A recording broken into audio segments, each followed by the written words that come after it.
based on the stories that have been shared in our communities, and what we found was heartbreaking and devastating.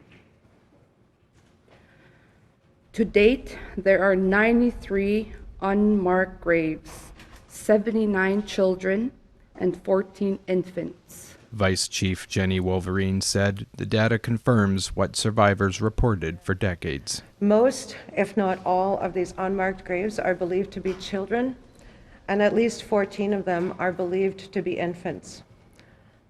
And this is based on the measurements of the soil disturbances that were detected by the GPR.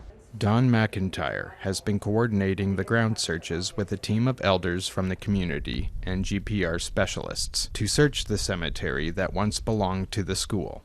The community of Beauval gathered together to mourn and grieve the past after the discovery of the potential unmarked graves almost a month ago. McIntyre said elders responded strongly to the news. Their immediate response was shock, and then there were tears, and there was anger. Many survivors felt re-traumatized, and many were triggered into reliving the horrific memories of their childhood. Treaty Commissioner Mary Culbertson says finding the identities of these unmarked graves is not an easy endeavor for any First Nations across the country, despite the records made available to the nations. We offer support through searching through archives, through trying to access Catholic school records. And at every step of the way, it has not been easy. Vice Chief Richard Durscher said the effects of the schools are still being felt today. Poverty, drug abuse, and intergenerational trauma. These are the things that our communities, our people, have to go through every day. And yet society asks, what's wrong with you guys?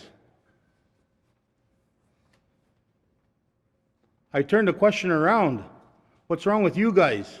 He hopes that the country will acknowledge the effects that the Indian Residential School has had on the community members to this day. Canada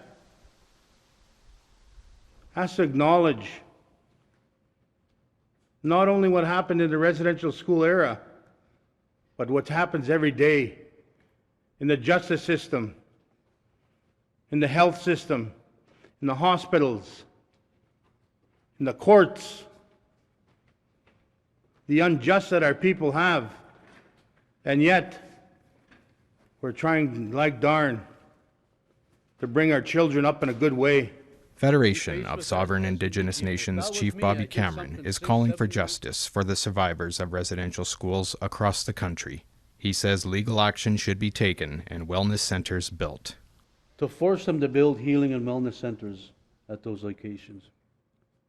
To make those sites, those locations sacred. Culbertson echoed that. These are ugly truths that we have to come to grips with in this country. Whether we like it or not, this is happening. These are being unveiled. And Canada, with all its human rights records for helping other people, we sure don't look in our own backyard enough.